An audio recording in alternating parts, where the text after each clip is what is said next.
In this video, we are going to go through exercises on lists in Haskell. The exercises work like this. At first, I will give you the description, then you can pause the video and do this exercise, and after that, I will give you the solution to the exercise. So, okay, let's start. The first exercise. Create a function elem that returns true if an element is in a given list and returns false otherwise. Now, don't be discouraged. The type signature looks a bit weird. The EQA is a so-called type class, and we need it for this function definition, otherwise we couldn't do a comparison. What a type class is, we will learn a bit later in this course. Okay, so pause the video now and please create such a function. Okay, I'm assuming that you have unpaused the video, so let's look at the solution.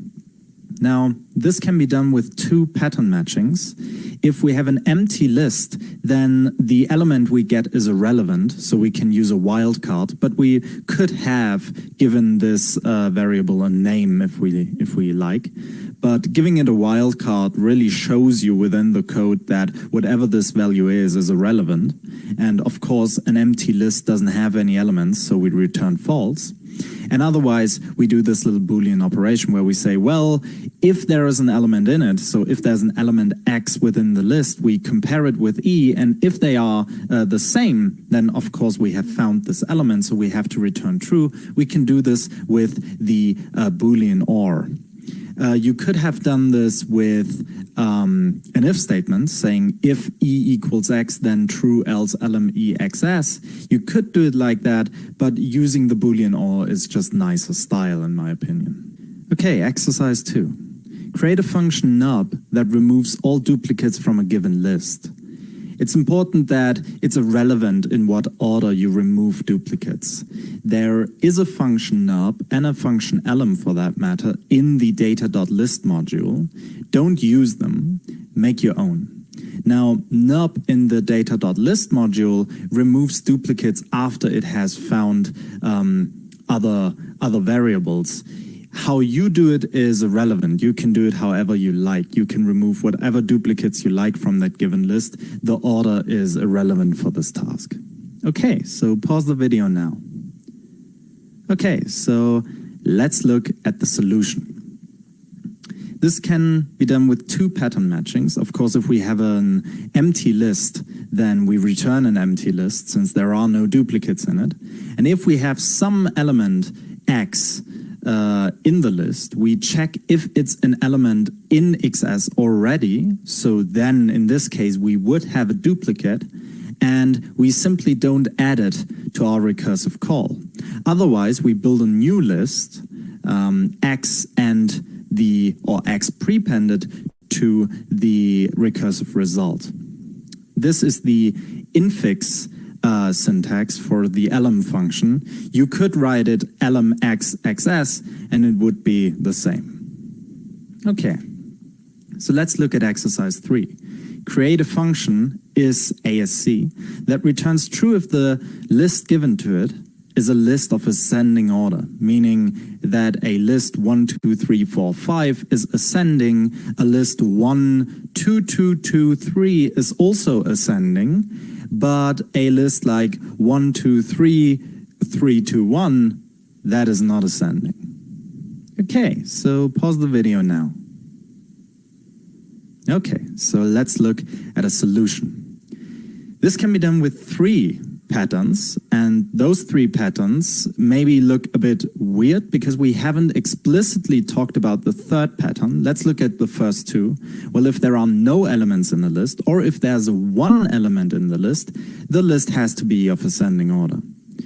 But now we have this other pattern that we haven't, again, explicitly talked about. So what is this? Well, patterns and pattern matchings can be of a finitely recursive manner, let's call it that.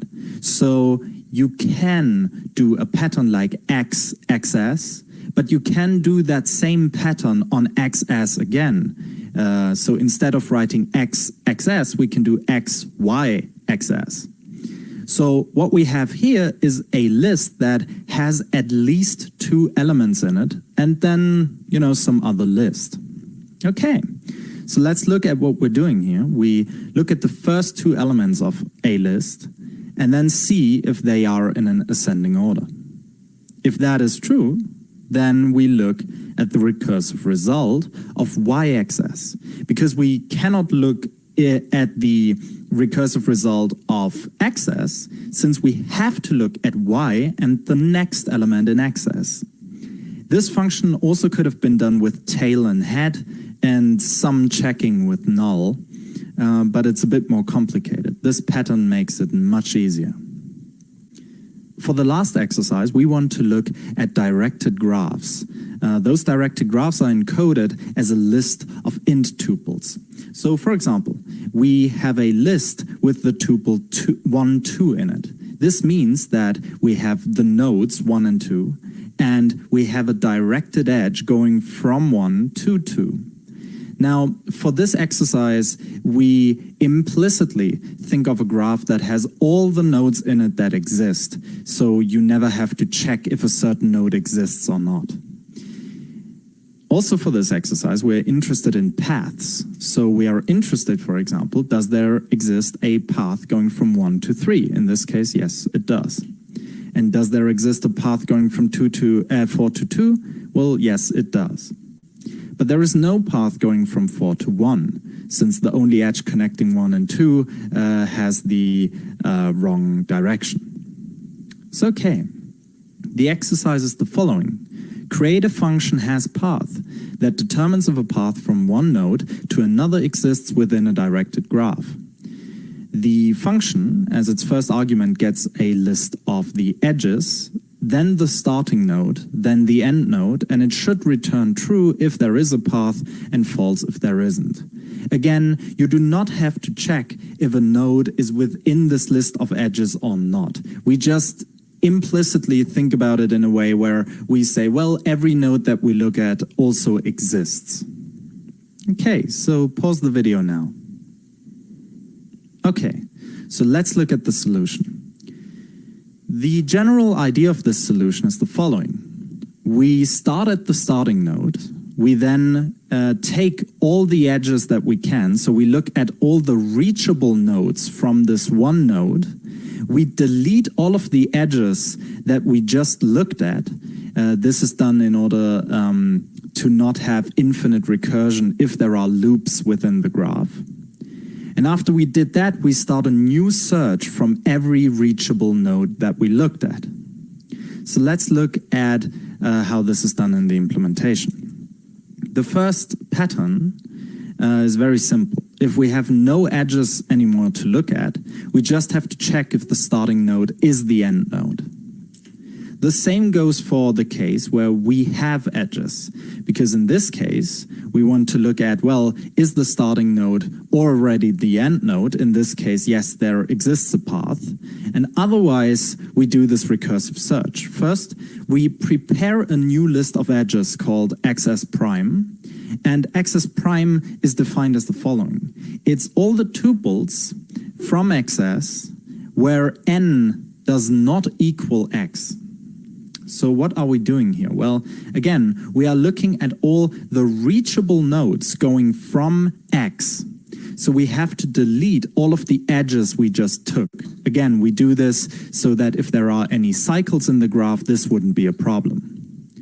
Okay, then we create a new list out of all the recursive calls to hasPath on this new list xs prime with a new starting node. And the starting node is determined by the same tuples that we just removed.